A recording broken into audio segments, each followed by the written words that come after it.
people, and the same day drove back to Chicago, and then drove to Lansing to spend time with her family, and then drove home. No, Manchester. Nice. Oh, and Chesterton, yeah. Oh, all right then. Is that Liz in the background? Yes. I was going to say, is Liz going to be Creeper Liz and just... You're going to see just pop through the door frame. They're going to ask if you're going to be popping out in the door frames in the background as Creeper Liz. Oh, probably not. I will walk by him in his pajamas. She might walk by in her pajamas. That's funny. Oh, well, you know. We're not using the video, right? We're not. Okay. Yeah, she was like, do I have to go put on normal clothes? I was like, I don't think so. No. We are good. I think we totally need to have a screenshot of her being Creeper Liz, just, kind of sliding into frame. That would be, Elizabeth, they're saying it would be great to get a screenshot of your head peeping through the door. When? Right now. Just, right now. That's fine. I don't know if I look gross. It's been a lazy day. Who cares? To be fair, usually when I do the podcast, I don't even wear pants. There you go, if you want your screenshot. Yeah. Oh, yeah, there it is. Got it. Perfect. Nice. Well, we've been recording for a few minutes now, so, we get all this banter on tape. It's fantastic. All right, so I'm going to put him on the spot. Nick, you're going to go ahead and do the intro tonight. All right. Welcome, everyone. If you haven't figured out, we've got a creeper here. We've also got Heath Foley and Jonathan. I just suddenly forgot his last name. Doesn't matter. It doesn't matter. It's Phillips Bradford. It's obnoxiously long. It is. I was like, I know it's got 2 parts. And don't worry, I've been working with the guy for almost 2 years now. He sat behind me half that time, and I went to send him an email, and I turned around and I said, "What's your last name?" Nice. So, it's for everyone. Also joining us, if you couldn't tell, is the show asshole, or some people call him Tim, but that'd be being nice. That works. Either or. See, lots of love for your co-host. Yeah, lots of love, tons. Anyways, Heath and Jonathan are from Panda Cult Games, Wander, Red Panda Miniatures. What other names are you guys going by? Oh, we have a couple of companies, but Panda Cult Games is our newest iteration for the board game company. Mm-hmm. Mm-hmm. Heath started off with Red Panda Miniatures, starting off a small miniature line, just to kind of test the waters on the Wander universe to see if there was any interest. And it did really well, and then we decided to make a partnership between Red Panda Miniatures and Eldritch Studios. So we take Red Pandas plus Eldritch, and we got Panda Cultists. And it's awesome. It's a little bit too much fun being Panda Cult Games, because it just for a logo, I got to draw a panda and a cultist robe with tentacles coming out. There's nothing wrong with that. There's nothing wrong. No, nothing. That's pretty awesome. Nice. So, Heath, I know we had you on before. You talked quite a bit about Wander. We talked somewhat about furries and how I don't like them. And then you just had to start there, didn't you? We kind of made it a focus of that episode. Yeah. The last 20 minutes was nothing but it. I'm pretty sure it was a rant about furries and me giggling pretty much the entire time. Yeah, it was. Oh man, and you know what? It's fun. I bring it up as often as possible because Tim loves to go on that rant. Yeah. So for those of you listening, what it basically broke down to at the end was I love your miniatures, but man, fuck furries. Well, so here's the thing: we're not everyone to each their own, but Wander we're kind of not. We wouldn't really call it quite furry. There's not really sexualized squirrels in our game. Right. We really wanted to keep the family-friendly Saturday morning cartoon feel. Mm-hmm. And, I think people may interpret it to however they wish, but we wanted to stick with a Saturday morning cartoon adventure type feeling, like Disney Zootopia meets Dungeons and Dragons with a touch of Lovecraft or Dark Souls. Yeah. Nice.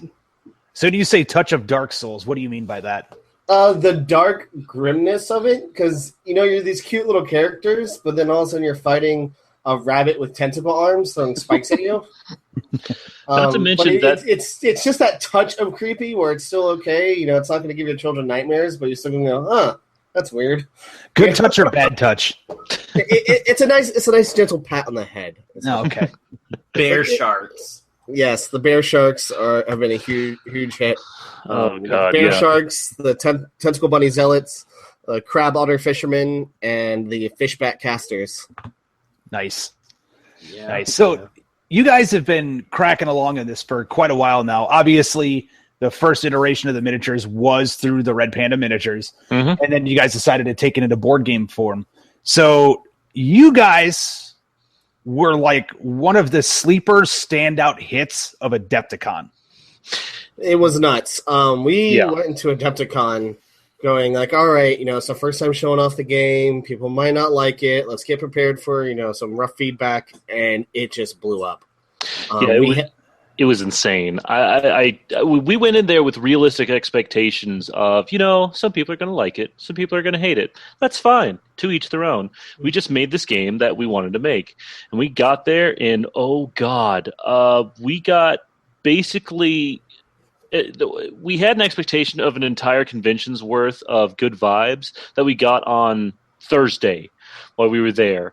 And then it just kept taking off. I mean, we had people signing up for a waiting list to demo the game outside of the vendor hall. It was nuts. That's perfect. Yeah, it was crazy when we were completely slammed at the booth from open to close. Then, as Heath said, a waiting list of people to keep playing until 3 a.m. every day at Adepticon. We were a little exhausted, but we weren't going to stop. If people wanted to see our game, we were going to show it to them. Well, I think the best part is when we were demoing it out in the hall and around, I think this is one of the groups that were playing around midnight. And I remember one of the guys that played it literally was showing the game to his friends, and Jonathan and I were just sitting back. Like, the rules are simple enough that he got them and he was showing his friends, and we were just there to answer complex questions. It was beautiful. Nice. And then the game crushed them. Well, that's going to happen. I know from the things you guys were telling us at the con, they're like, there's a good chance that this game will beat your ass about 1 out of every 5 times. Yeah, it's definitely tough. When we first started designing and we're making a co-op game, I said that if you're doing a co-op board game, it has to be difficult. Because that way you have to work together as a team, or what's the point? If a game's co-op and you can just breeze through it, there's not really much of a game there. So we wanted to make sure if you make poor choices, you roll terribly, you don't work together with your team, you're going to die.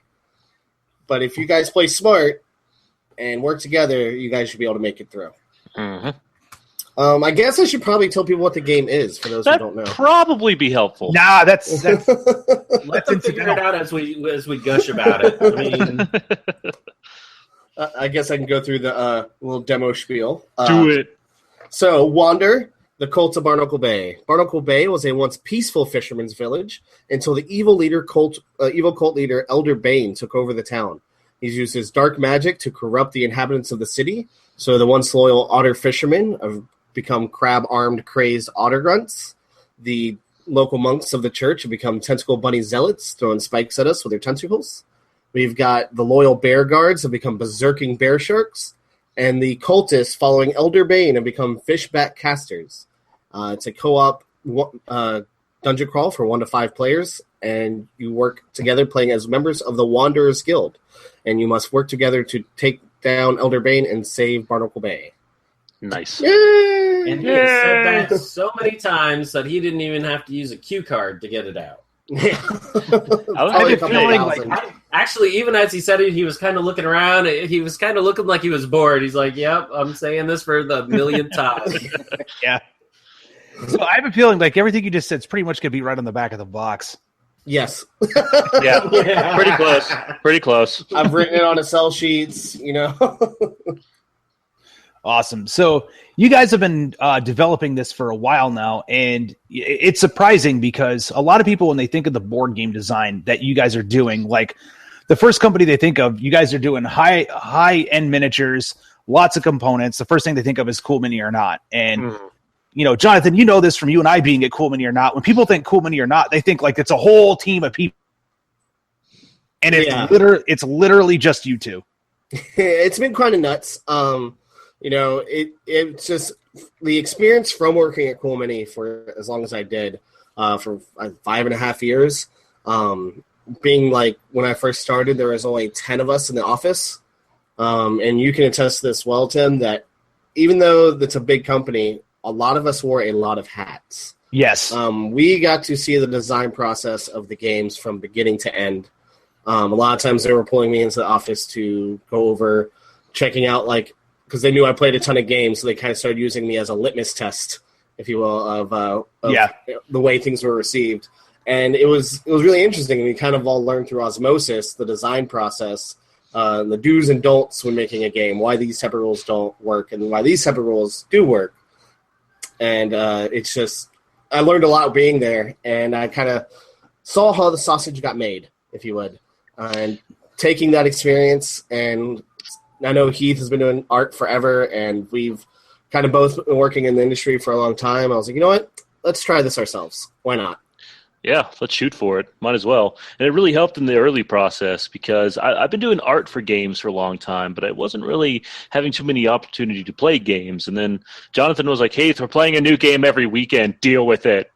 Because if you guys don't know, Jonathan's house is literally just a library of board games in the drawers, in the closets, in the foyer, in the bedroom. I'm pretty sure like you could trip and you'd hit at least 3 board games on the way down. So we had a funny story. We actually had Aaron Lovejoy staying at my house, and he woke up before us, and he was looking around the house for a towel to take a shower.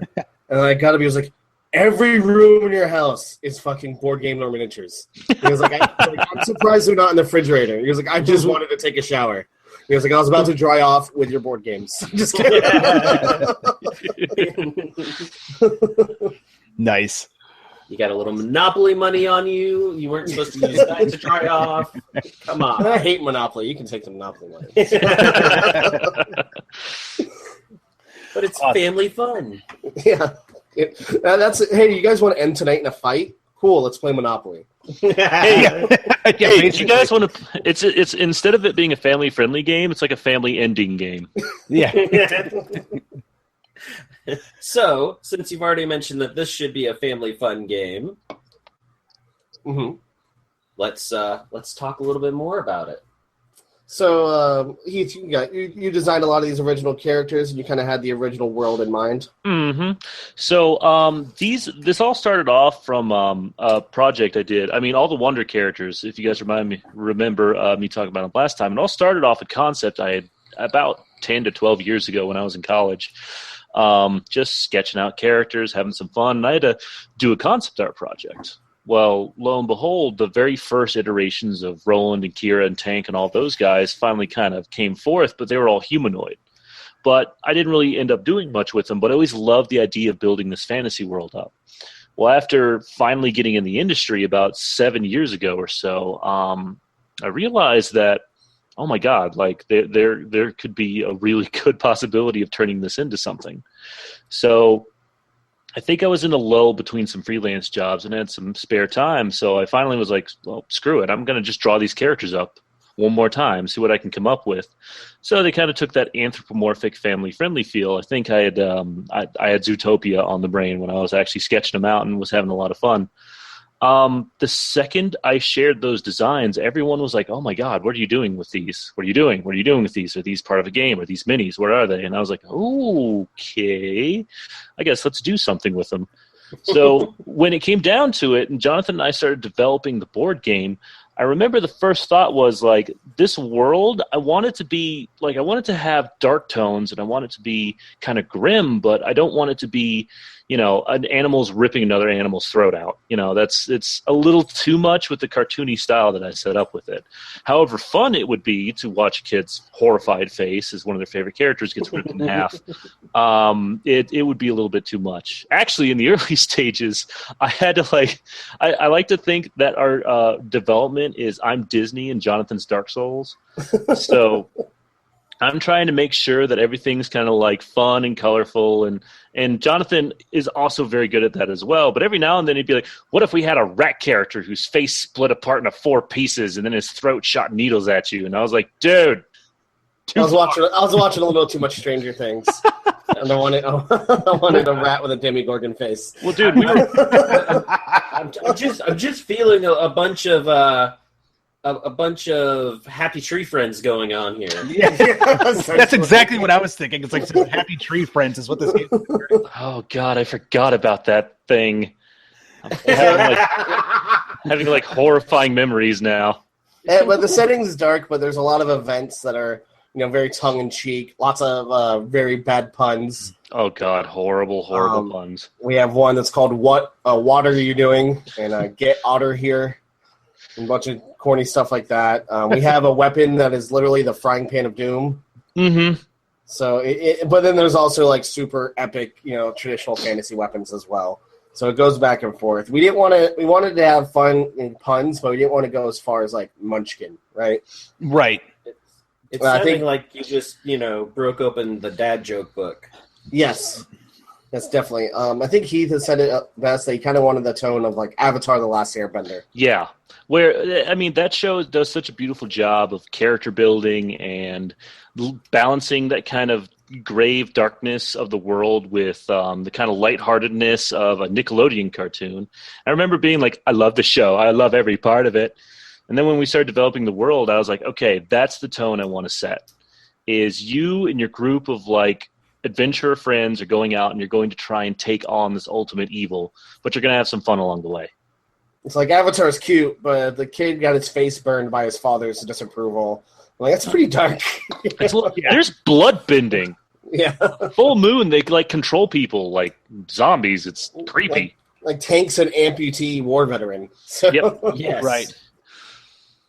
So speaking of tank, there's one thing I wanted to point out to you guys. The last time I saw one of your art pieces, Heath, actually I noticed that you had a piece where like all the characters are sitting around the fire, like a fire, and there's like this glow that's coming up onto them. And the very first thing I thought of when I saw that piece was that this is reminiscent of Akira Toriyama's Chrono Trigger art, where all the characters from all the different iterations of time in the game were sitting around the fire, just like talking, like they knew that they were going against like the end of the world, and they were just like sitting around enjoying the warmth of the fire and talking. Mm-hmm. Well, that's what I meant by the whole character building thing. Is that it's about wanting to set a feeling of characters interacting with each other. These aren't just. I don't want them to just be minis on the table. Right. I want people to pick them up and play with them, read a bit of their backstory, then start making their own little stories in their minds. That's what I love to do as a kid. And that's the number one thing I would love to do as well. I'd love to be at a convention and have some kid run up to me and say, "Oh, you designed this game? Like, oh, Rowan's my favorite character. We went on this adventure where we did this." I'd be like, yeah. I would be so happy. I get in the mind of a 10-year-old again and go along for the adventure. But that's what I want desperately, is this sense of like we're not just building a game that, you look at and put away and you're like, okay, that was fun. There's so much brainless kind of grimdark stuff out there. I wanted something with a little soul in it. And even though, we've been pushing family friendly very hard, we wanted to make sure the game still has the strong appeal to the adult audience. Yes. The mechanics of the game have lots of tactical elements of you have to make the right decisions and work together or you will fall apart. It has a lot of the classic role-playing elements of you have your experience trees that split up to different abilities so you can build your characters different ways. We've got the kind of choose-your-own-adventure campaign system in the game.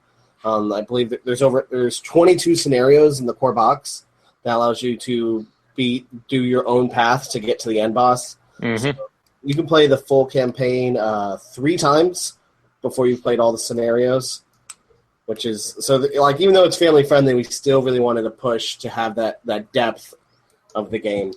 So it's not just pass the pigs, right? Right. Nothing wrong with Pass the Pigs. It's an excellent game. No, we definitely wanted something with some replayability to it, something you can go back and revisit, play through it again with a new hero, see how they work. I mean, it's honestly, in beta testing it, I know when typically people beta test games, they end up slowly learning to just hate it to death because they played it so many times. We still have a blast every time we do it. I mean, we get up and we're hollering and rolling crits and having a good time because that's what it's about. And my wife loves it. every weekend of us screaming in the dining room. From Or it's like I'm trying to paint. Stop making me laugh. Or when we discovered the rap air horn app, and we just started doing that every time we rolled a crit. Oh, God. Oh my!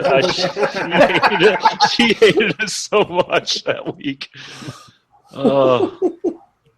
Oh, now I know what I'm going to do the next time I see her.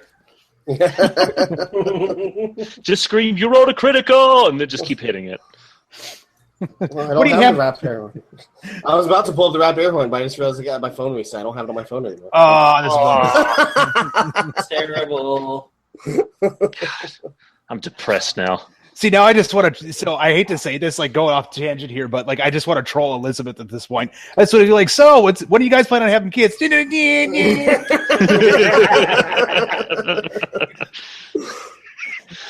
And then just walk away. Just I tried bringing out the rap air horn in a few demos. Not everybody finds it as funny as I do. Yeah. What? I was like, well, we're going to reel this back a bit. Yeah, they don't matter anyways, unless they become backers, and then that totally goes out the window. oh man. So as far as the board game goes, you're talking like you're going to have well, I mean, compared to a lot of the other board games out there, this type, you said 22 scenarios. Yes. That's a metric fuck ton of scenarios in a box. Most games, like they cap at like 8 to 12. Yeah, I looked at a lot of that and I was like, I could triple this is what I wanted to do. I really wanted the strong replayability. I didn't want to go through the campaign once and feel like you've played all the game.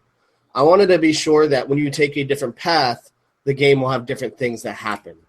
I wanted to be sure that it's almost like if you're like wanted to play this almost like a role-playing game, you could in a sense. Right. There's a lot of choices that you can make that has the story unfold for you. The way the Choose Your Own campaign kind of works is after you defeat your intro scenario, there's 3 different choices of missions to go from. After one of those missions, there's 3 more missions you can choose from. After 2 level 1 missions, you go on to fight the first mini-boss, which is a very different. The boss scenarios are played very differently. Each boss has its own AI deck, kind of Kingdom Death-esque, but very different because the mechanics of our game it's a different game. Mm-hmm. If I had to compare it to something where a hero goes and you reveal an AI card, and the enemies the monster will do his attack, and the cards dictate that. So after you do a mini boss, you go to level 2.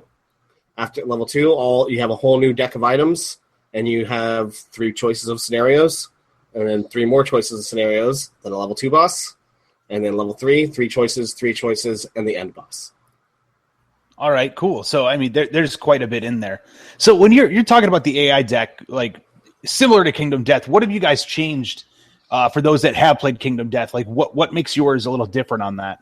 It's one core thing is it doesn't play the same because the mechanics of the game are so different than Kingdom Death.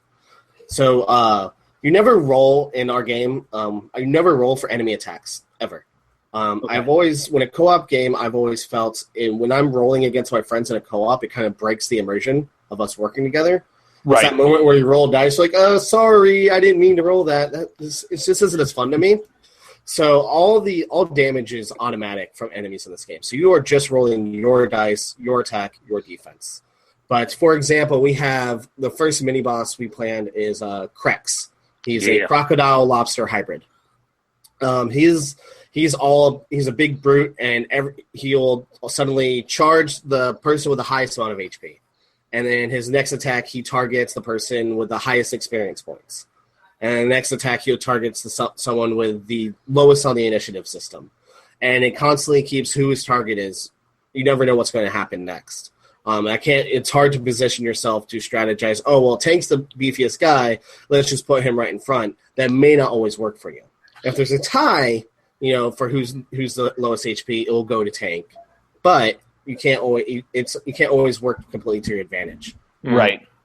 So the monsters will auto hit is what I'm hearing. Like it might be like they will auto hit, and you need to roll X on defense in order to stop this much damage. Yep, exactly. So say you're playing Tank, the big beefy guy, and you're getting hit by a grunt. Grunts automatically do 1 damage. you have 3 defense. You roll 3 dice looking for shields. Every shield you roll is a block against 1 damage.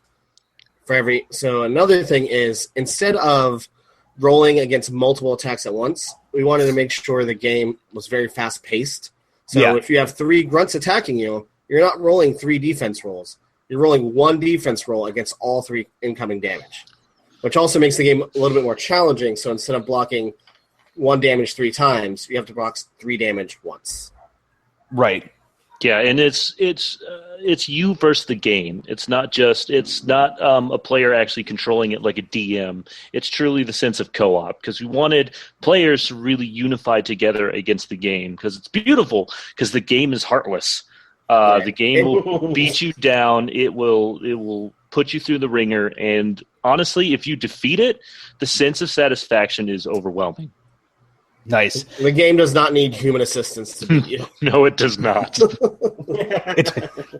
It does that just fine on its own. Yeah. So you guys mentioned with the choose your own adventure and like skill trees and things like that. So you mentioned somewhat like an RPG, but not entirely. So do the characters level up between scenarios? So there's 2 forms of progression in the mechanics of the game. So whenever you kill an enemy, you get an experience point. Whenever you get a certain amount of experience points, you gain a new level, which allows you to get new abilities that are on your hero card. And you have choices as you go down your hero card. That is the short-term progression for that scenario, because once you beat the scenario, your experience actually resets, allowing you to try a different build on your next mission. Yeah. So that's the short-term progression. The long-term progression is actually your equipment that you get throughout the campaign. Every item card, every loot card you get carries over. So over a period of time, you're getting better and better loot, making you hit harder, more defense, more health, new abilities. So that is overarching progression. But if you just want to play a one-shot game, you still have that fast-paced action of that level-up feel for just one mission, and your experience abilities reset every game. Yeah, and our scenarios are pretty drastically different from each other. Like, it's not just going to be get to the end, or start here, get here. That's not it. There's some that are, there's an otter grunt racing around the map. You have to find 3 certain key points and hit those switches and then beat him to the objective, or else he hits a switch and the entire town floods and everyone dies. Or another one where you have to go and save the town's supplies, and there's a mega brute waiting in a room to barrel down on you, and you have to find your way to it and defeat him to get the scenario over. So when you're choosing your character's actual skills and abilities as you're leveling up through individual scenarios, one time you may go, hey, I want to be super combat heavy. It's going to help. There's a lot of enemies. I got to get through this.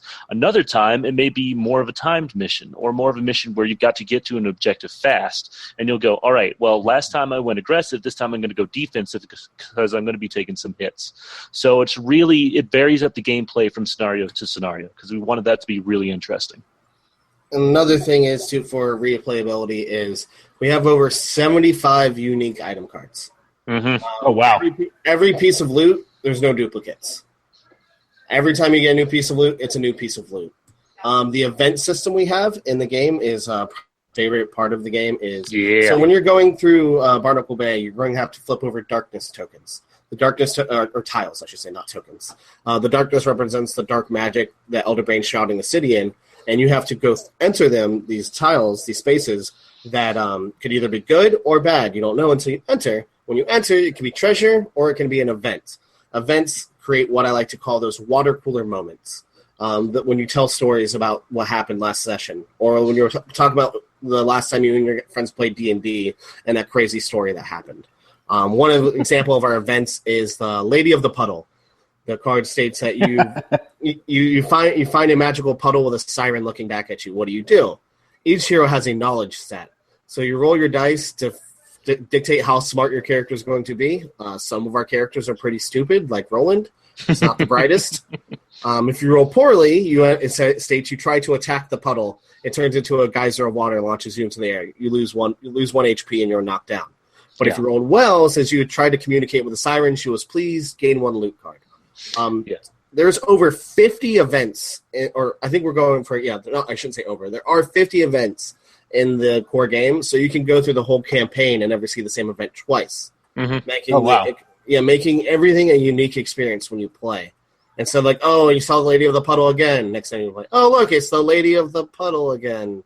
So you never know what's going to happen. We almost recommend when people play, if you're playing a campaign, to discard and put back in the box the events that you've already done. But it's up to it's however you want to play it, right? It is a board game, so you can shuffle the events every time, or you can eliminate events as you go through them. Mm-hmm. Yeah, and there's some of those events that I love to death because we've all played D&D or we've all played an RPG where you have that one friend in the group that does the dumbest thing possible in any given scenario. Like, we have one card that's just like, oh, there's glowing green goo on the wall. What do you do? And if you roll stupidly, you start, like, licking it and it poisons you. Or there's actually another one where if your friend overthinks it, like if you roll too high of a knowledge check, you overthink the scenario, and then you get jumped by a bunch of otters. So it really depends on which event that you're actually pulling. Yeah, that event is actually, it's like you see something shiny at the bottom of a well. What do you do? And that clearly looks like a trap, right? Yeah. But we've all played those D&D scenarios where the guy does something retarded and gets away with it. So if you roll really poorly and dumb, you just jump down the well and you get one loot card. Mm-hmm. But if you rolled really high, since you thought about it too long and the enemies found you, and you spawn enemies on top of you. Nice. So in a way, there's certain scenarios where it pays to not be very smart. Yes. Mm-hmm. Mm-hmm. We incorporated dumb luck as a thing. Nice. So you mentioned like Roland is not the smartest. So do the different characters have like specific traits? Like it's not just like, oh well, Tank is beefy, so therefore he can do beefy things, or like do they have like actual stats like an RPG? Yeah, so the all characters have 3 base stats, which is their defense, their health, and their intelligence. Okay. Their starting item cards dictate how much damage they start doing. Okay. But all of the characters generally play towards the roles that they're created as. They each feel like individual classes, but there's nothing to stop Tank from grabbing a firebomb spell and shooting fireballs at everybody with his big shield in the other hand. Which we've done. Ibexus the Wizard is just better at doing the fireball spell. We've also had Ibexus the Wizard with 1 defense running around chopping people up with a 2-handed sword. So, that was a good night. I was just having the worst rolls ever, and I could not hit a ranged attack for my life. So I just grabbed the 2-handed sword, and I was like, I'm rolling melee all night. I'm just going to go melee. Oh, man, there's been times, like when he was talking about the frying pan of doom earlier, like it does 1 damage. If you're successful on an attack, it does 1 damage no matter what. Doesn't matter the enemy's defense. If you roll a crit, it does 5 damage. Well, if you have a weapon that you're rolling 4 dice on, you're going to go, oh, yeah, sure, I'm just going to use the 4 dice one. Not going to worry about the frying pan. That frying pan has saved our butts way too many times. I'm just going around planking bosses halfway to death and then rolling a crit and they explode. Yeah, because a critical in this game is explosive criticals. Yeah. So if you roll a critical, it counts as 1 hit, and you get to roll an additional die. With the Frying Pan of Doom, it doesn't explode into additional dice, but it just automatic 5 damage, which is a lot of damage. That can one shot a mega, not a mega group, one shot a bear shark at level 1. Yeah. So use the frying pan. Gotcha. The frying pan is pretty epic. We've got people who've got it in demos. Like, really? It only rolls 1 die. I'm like, no, trust me. No, just wait. Hold on to that pan. It's kind of like every tier 1, 2, and 3. There's that one just kind of ridiculous item that's pushing the boundaries of broken. But my mantra is if everything's kind of broken, then nothing's broken.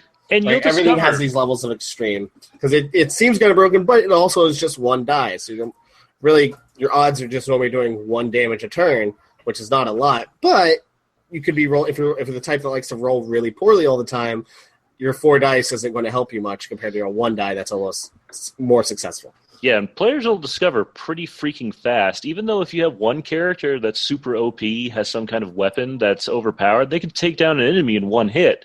That's great.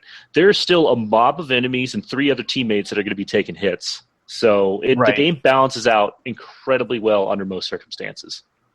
So does it start to amp up like mid-game? Like if you start building a character that is, I don't want to say a la Zombicide, where it's like you have that one guy that just starts murking everything on the board. Does it start ramping up and getting more enemies, like the more and more that you kind of kill? It does. So but in a different sense. So I didn't want it to feel like Zombicide in the sense that you're just constantly fighting a horde of enemies. Right. Mm-hmm. Right. It's just endless onslaught of mass numbers. I wanted the enemies to feel a little bit more sentient, and that because, like, for example, they don't all die in 1 hit, right? They all have several points of HP, and the enemies do not spawn every turn. The enemies only spawn when someone levels up. The first person levels up into a new level. Okay. So the first character to get into tier 2 of experience, you essentially create a lot of noise, and you flip over 1 spawn card. Then the first character to get to tier 3 is create even more noise. Then you flip over 2 spawn cards, and it ramps up that way. And also, what enemies are spawning increases in difficulty. So at level 1, it's more common to get grunts and archers, but at level 3 and 4, you're more likely to get bear sharks and batcasters, which are much more difficult. So instead of just throwing more numbers, we increase the difficulty of what is spawning and the way things are coming onto the board, instead of just throwing more and more and more models on the table. Yeah, we want players to actually practice strategy. The game's rules are very simple and it's very easy to learn, but you realize pretty quick there's a variety of strategies that are going to help you succeed very quickly. And using those intelligently is the biggest challenge. We want, again, this being a family-friendly game, we want this to be something that, parents can play with their kids, or kids can play with each other, but something that they can actually be like, oh, well, if you go around here and do this, then we'll clear off those guys. These other ones coming down the way, they won't just barrel down and beat us half to death. I also think a lot of people underestimate the intelligence of some kids, because I think a lot of kids can learn strategies. At Simon Expo this year, Terry Latorco's daughter, who's 9 years old, won the Potion Explosion tournament. And just cleaned up shop. Not even just barely won, doubled everyone else's score. Which is just whatever, scrubs. Yeah. Just coming in there and wrecking it. You got dominated by an 8-year-old. Yeah. And it was fantastic. It made me realize I've played with my niece and nephew a lot.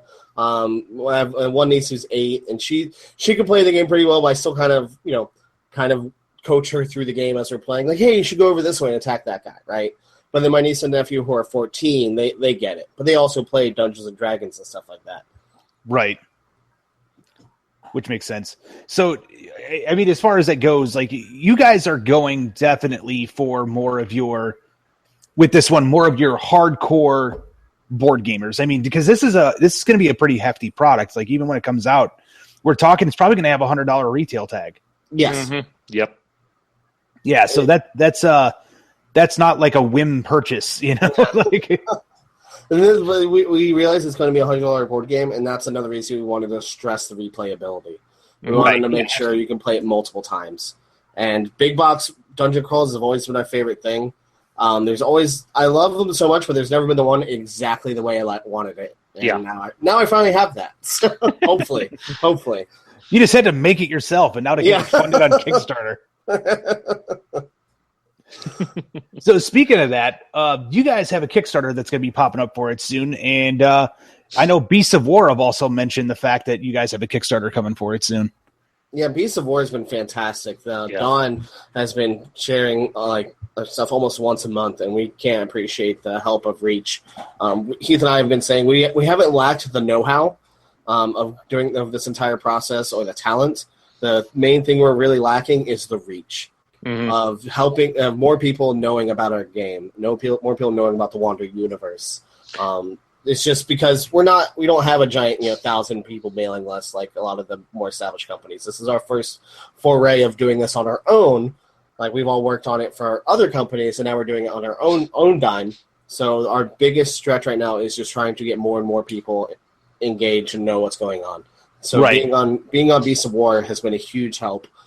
We just recorded with Man vs. Meeple last week, which is super excited. Can't wait to see that go up. And now we're on this fabulous podcast, which can't thank you guys enough. That's right. This podcast is fabulous, damn it. It is. Gloriously so.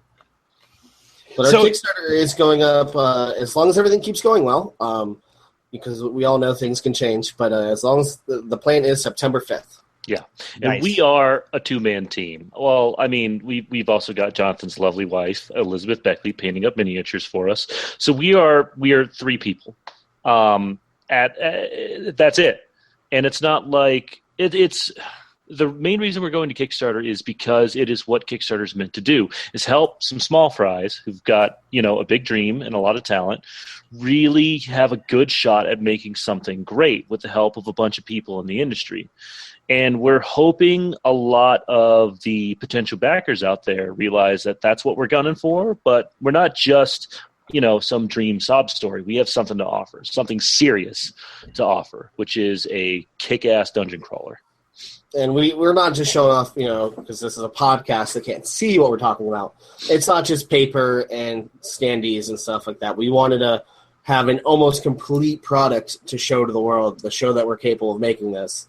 We just need the Kickstarter to be able to go to mass production. Yep. Right. And I mean, as far as the sculpts go too, I mean, you have Patrick Keith sculpting for you. So that right there is top quality work as far as your miniatures go. Yeah, Patrick Keith is a god among men. I love him to death. Patrick, if you listen in on this, I love you. Patrick does this. We are in his listening list. Nice. Yeah. No, Patrick is the best. He's been in the industry for so long, and he's just the nicest guy ever. I like to think of him as like the tabletop gaming industry's like cool uncle. Like he's been around a while. He's awesome at what he does, and every time you talk to him, he's like, "Oh, hey, how's it going?" And you just want to give him a hug. It's hard not to. And then you realize on top of that, like, oh my god, he's the best sculptor. I've been seeing stuff he's been producing for us, and it brings a tear to my eye. He's just so freaking good at it. It also helps that my wife loves painting Patrick Keith pieces. So I don't think your wife is alone with that. Patrick does kind of have a little bit of a cult following.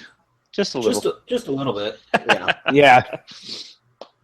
If you've ever heard the phrase bombshell babes. Mm-hmm. Oh, he's also been doing Dark Sword and Reaper and everything else. And all the excellent stuff from his Counterblast line. Yeah. Yes. And a lot of awesome stuff for Privateer Press. Yep.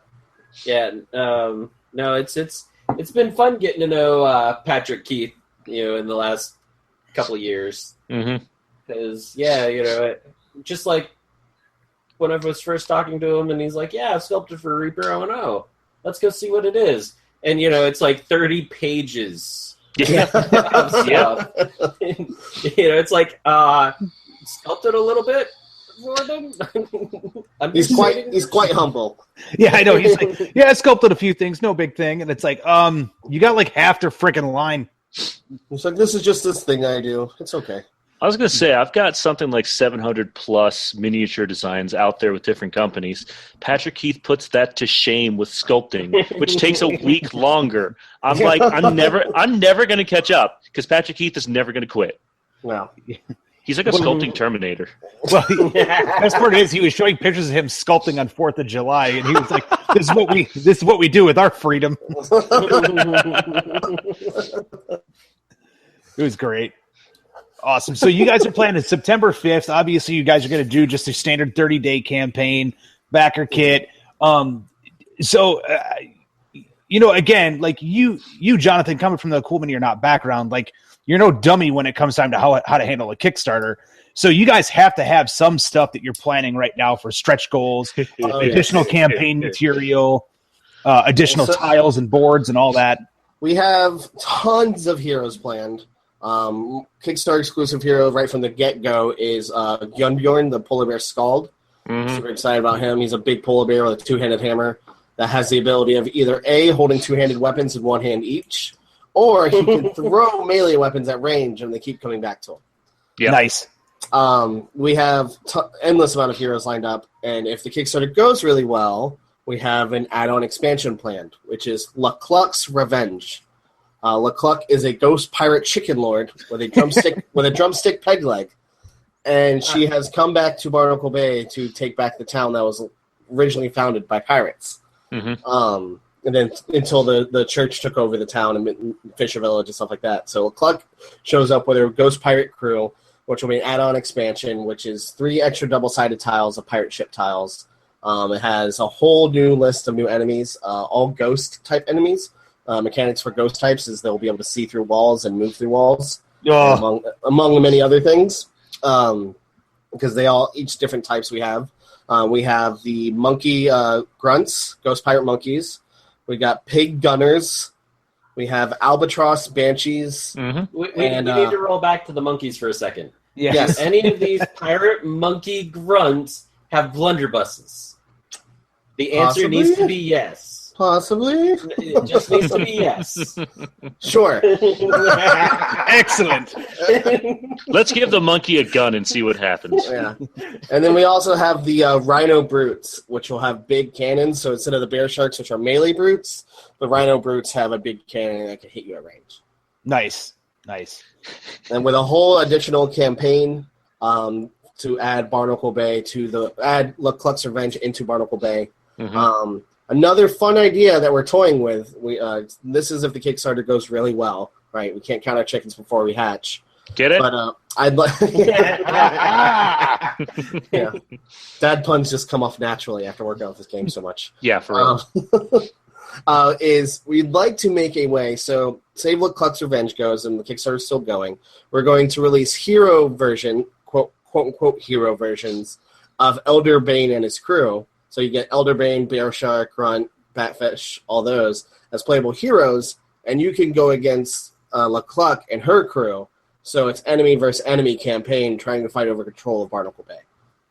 That sounds like fun.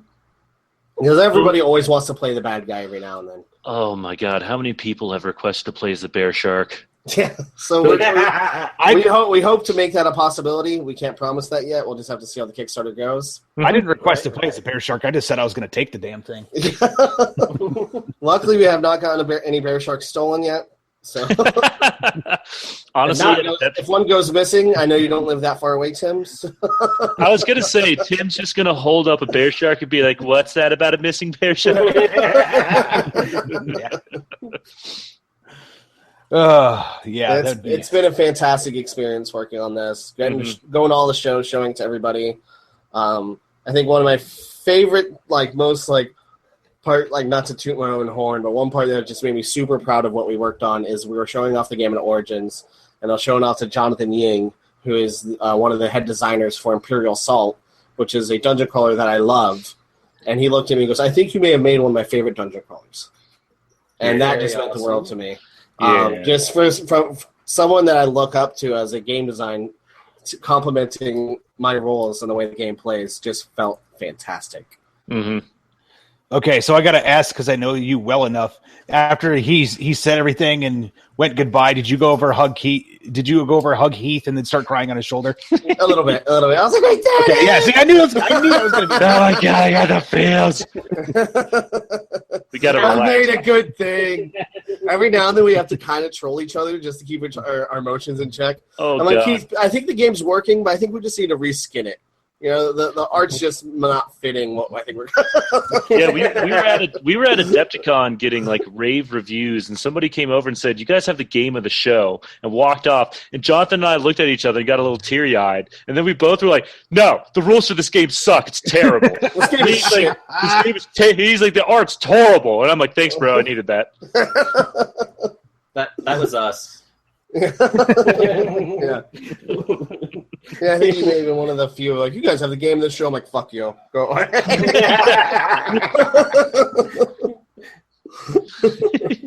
Yeah, I mean, Nick and I talked about that quite a bit, and every time I went to the booth to play a demo, you guys were slammed. I was like, well, there's no fucking way I'm going to get this in today. But there were two games at that show that stuck out to Nick and I, and it was Blood and Plunder, just because it was historical pirates in a fun way that you don't see that. And then it was, which is why we ask about Blunder Monkeys. Yeah, there's Blood and Plunder is beautiful. So yeah, we got Nick and I pretty much got balls deep in that one.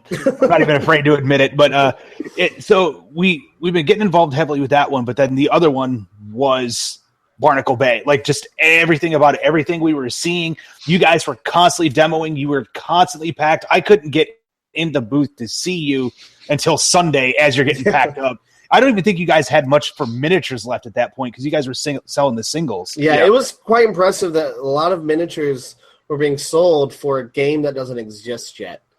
There's a couple of heroes you can buy as add-on heroes for the game before Kickstarter. And the heroes were coming close to selling out on a lot of them, which was just mind blowing. The reception we've gotten, it still kind of feels like I'm lying when I'm talking about it, Like it hasn't seeped in all the way to us that people like what we're doing so much. We're kind of just like, yeah, we're doing this thing. It's fun. We kind of like it. Well, Jonathan and I, as like creative types, we try and be very humble about the things we work on, because it's like, I do all right. People pay me to do things. I feel pretty good about it. So when it came to like this foray into board games, something that Jonathan had a lot of experience with, but as far as rules go, I was absolutely new to it. I had no idea what kind of reception we would get on it. Then all of a sudden, we get all this ridiculous amount of praise for it, which, like Jonathan was saying, I still kind of don't believe it. But it's gotten to the point where I can pretty firmly say we've done something good. Our hard work's been paying off. Yeah. Yeah. Which is good. If we were working on something for a year and everyone was like, it's all right, I'd be like, I'm going to cry in a pit now. A pit of Wonder Minis. Oh, a pit of Wonder Minis. That would hurt. Some of them are spiky. Wow. So obviously you guys have massive plans for the future. So, I mean, the natural question to ask is, if this Kickstarter goes well, let's say you put out every single one of the expansions that you want to put out, would you guys at that point like start saying, hey, we're going to do it, not so much Wander 2.0, but like Wander the next big core boss? Yes. We'll go ahead and say what our plan is, because we've been thinking, if this goes well, what we would like to do next. Mm-hmm. The next Wander chapter we're planning on would be the Curse of Clockwork Keep. Clockwork Keep is a giant Gothic ice tower. So it's like a big frozen castle with big ice gears. So I want to make a board game where you have to move through tiles, but the tiles also have rotating gears in them that open up different passageways. And you're playing a whole new different list of heroes, all new enemy types, and a whole new adventure. And you can also play as any of the additional heroes in the new campaign. Mm-hmm. Nice. That sounds awesome. Is the big mega boss going to be a giant snowman? That would be kind of great. His name may or may not be Frosty. We've been jumping back and forth. A lot of it's still just early ideas. We've been jumping back and forth what we want the main bad guy to be. Mm-hmm. I think one of the last iterations was like a female Rasputin with like a clockwork spider type idea, but it's changed a lot recently, so we can't officially say what it's going to be. But we'll go through at least 8,000 different ideas before now and then, which is fine. That's just how these things work. We just have to get Wander 1 to be successful first, and then we'll worry about the other stuff. Yeah, I was going to say, no shortage of ideas, just shortage of money. Yeah, I think that's pretty much everyone's problem in life. So one thing I did want to point out is, we've already talked about, Heath, you did, the Wander miniatures last year, but as it's going to be for this game, they've all actually aged. Yeah. So in my mind, Barnacle Bay is kind of taken. Obviously, it takes place in real time 1 year later, but in the world, it takes like 2 or 3 years later down the line. The best way to think about it is, so the original heroes from the Kickstarter were in their early days of being in the Wanderers Guild, kind of new initiates that were untested and kind of thrown into these situations. Minus Tank. Tank's been through the ringer, so he's fine. But all the rest of them kind of had to prove their merit. In Barnacle Bay, this is more the characters have a few years of experience in adventuring under their belt. So the sculpts, actually Patrick Keith is posting them to our Facebook page, which is magical. He is working on new updated versions of those sculpts. And the exciting part about that is that we have the old sculpts actually available for sale on the Red Panda Miniatures website. So if you want to have the kind of origins version of those characters, you can pick those up. And what we're planning on doing as part of the Kickstarter is to give them some alternative hero cards so they play a little bit differently. So younger Roland will play differently than the current Roland of Barnacle Bay. Perfect example is Tank. The Origins Tank is an amputee missing an arm. So he'll have completely different rules than Tank in Barnacle Bay, who has a Golemancy big stone arm. Yep. because it got a little difficult when I was trying to balance everything perfectly for the core game, and one of the characters could only hold one thing. So, so I was like, Keith, he's got to get a new arm. Luckily, we had a character planned in the fluff and in a stretch goals called Mary Fix-It. Mary Fix-It is a Phoenix Fox Golomancer. Mm-hmm. So Heath, you can explain it better than I can. So yeah, Phoenix Fox is a little like giant-eared desert fox. It's freaking adorable. But the Golomancer is actually in the world. Golomancers basically spend their entire lifetimes creating one sandstone golem, and over time going on adventures with it and building it up. So Mary Fix-It is actually riding on the shoulder of the sandstone golem she has created. As far as characters go, she's going to act as like a magic tank, like install spells in the tank's fists and melee attack with them. That's the main core concept with her.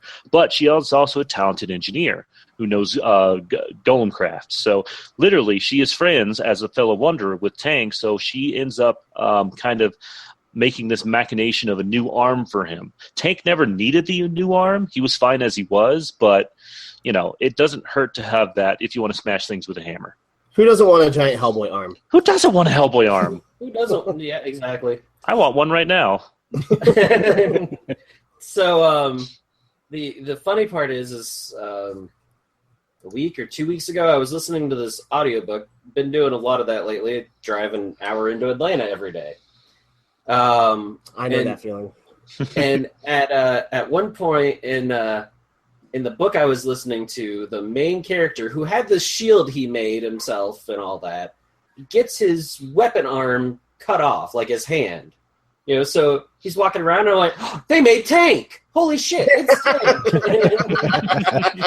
And so I was just waiting, and he did. He was like, oh fuck, my hand's gone. It just started beating people to death with this shield. Yep. Well, I mean, when you're already good at doing something, you might as well just keep doing it. Exactly. I was like, yes, this is awesome. When I was designing Tank originally, I wasn't really thinking about it from a amputee standpoint. I was just like, yeah, he lost an arm in a fight. It doesn't stop him. I got a lot of credit for doing that. A lot of people were like really excited to see an amputee mini, and I was like, I didn't think of it that way, but that's cool. Awesome. Many people were also very confused when they're like, is he missing an arm intentionally? Like, oh yeah. They're like, oh, okay, that's cool. I thought it was parts. There's some bit that they've missed completely. Oh man. No, it's definitely a lot of fun with him, and yeah, I can't wait until Patrick gets to the new sculpt. It's going to be beautiful. It sounds like it, and yeah, I definitely can't wait. I always love seeing that work from Patrick. That, and I know Mary Fix-It was so close to being a stretch goal on the Kickstarter. I am quite bummed that I don't have my Mary Fix-It yet. Oh, well, she good will news. Be an early Kickstarter in the. Well, that's good because he put it too far away on the last one. So yeah, that was kind of intentional. I kind of threw her out there, and I was like, maybe I can get more people to back this thing if she's a little further off, and I was wrong. So I believe she, the way we have it right now, she'll be the second stretch goal. So Yeah, the idea is just add more to the base box, add more hero pledges to it pretty much immediately off the bat. John's wife has a character, Liz, the runecaster, this mouse that paints ink spells on this magical scroll and then casts them at people. She's one of those stretch goals too. So we're really, really, really excited to getting into those. But it depends on our reach and breaking that base goal. So we'll never know until that day. That's the scary part. Yeah. Profiting off your wife. I see how it is. Oh, yeah. No shame. No shame. I will ride on the coattails of her fame and all the way to the end. Of course, you know that, if you have a mouse character, you can only have the eyes and ears showing. The rest has to be hidden.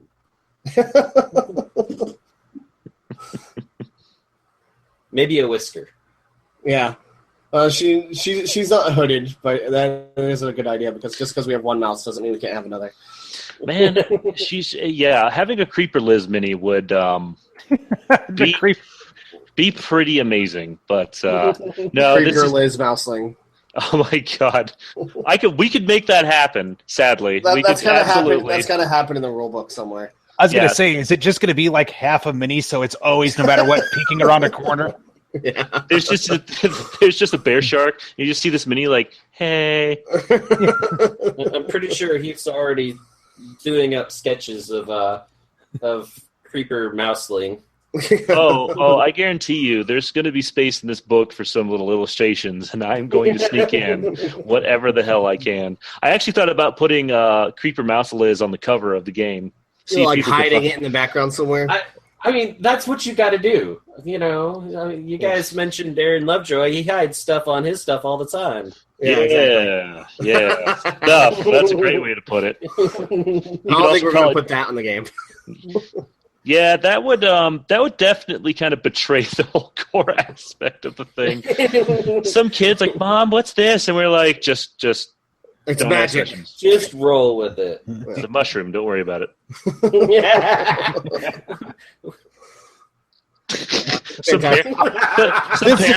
Some parents going to listen to this podcast and be like, we're not buying anything from these guys ever. It was funny when I was showing people off the couple of heroes we had made, the Reyna, the Dragoon, and John, the Chameleon Bard. So I was like, oh, are these guys in the core game? I was like, yeah, John the Bard will be in the core game. He's actually right on the cover right there if you can see him. Like, I can't see him anywhere. I'm like, he's a chameleon. That's awesome. I was thinking his mini's invisible. Good luck finding him. Now all I can think of is the guy from Mallrats. Yeah. They say that there's a sailboat in this painting, but I haven't seen it. Yeah. Somebody's going to just be sitting there staring at your cover. They say there's a chameleon bard in here. I haven't seen it yet. It's okay. We just when we were in Chicago recently, we went and visited a beach over by the lake there, and at one point or another, Jonathan and I ran up a sand dune for funsies, and then someone was like, "There's a creeper Liz in this pic, isn't it?" And John was like, then maybe there is. And some guy was like, great, I'm going to stare at this for hours now. I was like, that is what being evil is, truly and deeply. Again, why he's Dark Souls and why I'm Disney. The whole design process, he kept wanting to make the hero stronger. I kept wanting to make the enemy stronger. I mean, it kind of balanced out in the end. Yeah, strangely, it did very well balance out. And then we started playing a lot of Kingdom Death, and I realized how fun it was dying. And then I knew first game we designed with Heath, it had to be a co-op game. I'm totally a fair weather gamer. Not as much anymore, but at first, if Heath lost a game, he was like, this game's awful. He was like, your character's broken. Guys, I'm an absolute joy to play with in video games, too. Trust me. No, it's 100%. It's 100% true. It was. I felt bad for Jonathan because he'd show me this new game he was all excited about, and I was like, I don't want to play this anymore. I had to start showing him co-op games where we constantly died all the time, like Pandemic, Kingdom Death. Showing how if a game's co-op, you want it challenging because for some reason you died, but you instantly want to play again. Oh yeah, like we were playing a lot of Pandemic Cthulhu recently, and that was a blast. Like, if you won Pandemic every time you played, you want to keep playing it. Yeah, really. So, actually, somebody, Gigabytes here in Atlanta, they just had their quarterly swap meet, and somebody was selling the brand new Dark Souls board game for like $70. Oh, wow. And I was like, you didn't like the game? I haven't heard anyone say that. He's like, I like playing games and all that. I don't like dying all the time. and I'm like, do you know what Dark Souls is? Yeah. That game, I backed that game, super happy with it. There's a few things I thought were a little odd about it. The treasure deck system, I feel like needed minor tweaks because it was so likely to get loot that you're never going to need or you can't use till the end of the game. But the combat in that game is just amazing, and the way it feels like Dark Souls. When we started playing the first time, we almost wiped turn 1. And I was like, yep, this is what I bought. Yep, 100%. Wander's not that challenging. Attack, see what happens, yeah. Yeah, Wander's not going to kill you turn 1, but if you don't work together, you will die. Because it's a shared health pool in that game. So one character dies, there's no player elimination. You have essentially 4 health for the party. Every time a character dies, he has a chance to get back up at the end of at his next turn, but you've lost 1 morale. If morale ever gets to 0, then the game ends. Well, each character has their own individual health, but you share a life pool. That's what John Right. was saying. Okay. Was I saying shared life? Oh, Yeah, sorry. it was shared life, and I was like, that's no, not no. it. Oh, I'm sorry. Yeah, That's all good. A shared life pool. Sorry, my bad. It's all good. Nice. Words. Yeah, this is what happens when you have a couple dozen pages of rules that you've been reading through and re-editing and rethinking about 1,000 different times. Melts your brain. Yeah, it does. It definitely does. This has been a fantastic experience. We just are so stoked about the Kickstarter coming up, and with so many plans of things we want to see happen, and we will just have to wait and see. Just keep trying to spread the word of our to make our dream come true. I'm just waiting to see your faces, halfway through, then, most of the way through, and then at the end when you're like, I don't know how we're going to actually be able to fulfill all this because... we have plans. We have plans. We have our manufacturer lined up. We've got shipping and fulfillment, I think, lined up for the most part. So we're trying to make sure we're EU and AU friendly, something we're working on right now, which it looks like it will be. So... if it goes really well, let's just say it's not getting fulfilled out of my basement. Yeah. I mean, don't get me wrong. We're probably going to have copies in his basement just so we can try and swim in them like Scrooge McDuck. But well, if all else fails, just make sure you save some that Aaron Lovejoy can use as towels. But wait, weren't you just complaining that you were going to cry into a pit of Wonder Minis, but they're spiky and might hurt? But now you're going to try and swim in them? It's like alcoholism, you drink when you're happy, you drink when you're sad, so... Listen, I take solace in my minis. For every occasion. All occasions. I take solace in my minis, whether it's good or bad. I can celebrate with them and I can cry with them. They're my homies. My spiky, painful homies. So do you have a little model of Jigsaw sitting somewhere on this little bike going, who wants to play a game? I was going to say, if the Kickstarter goes well enough, maybe. Man. Well, on that note, folks, that is our podcast for the night. Guys, do you want to say anything last minute here, where we can find you at, Twitter, Facebook, all that good noise? All of the above will be Twitter and Facebook, or Twitter and Instagram is at Panda Cult Games. Our Facebook is, you can either look at facebook.com/Panda Cult Games or search for Wander, and you'll see the little campfire scene you guys were talking about earlier. Be sure to sign up for our newsletter. We have been doing giveaways very frequently. About every 2 to 3 weeks, we're doing a giveaway for people who sign up to our newsletter and share and like our page. You can get free additional stretch goal heroes and add-on heroes, not stretch goal heroes, add-on heroes like John the Bard we just gave away 2 weeks ago, who will not be in the core game, and now you can play as in the new board game upcoming. So we're constantly doing giveaways, constantly trying to help spread the word. Nice. Awesome. Well, Nick, is there anything else you want to throw in here one more time before we wrap up? No, because right now, I don't know what we're giving away this month. That's a very good point. We need to figure that part out. Well, folks, that's going to wrap up this episode of Skirmish Supremacy. We will see you next time. Bye. Bye. Thanks for listening to another episode of Skirmish Supremacy. To see more of the antics that Nick and I do, you can check us out on Facebook at Skirmish Supremacy. We also have Twitter, which we can be reached at Skirmish Supreme, because apparently Skirmish Supremacy does not fit in Twitter. And if you want to email us directly, you can reach us at tim@skirmishsupremacy.com or nick@skirmishsupremacy.com. Thanks for listening.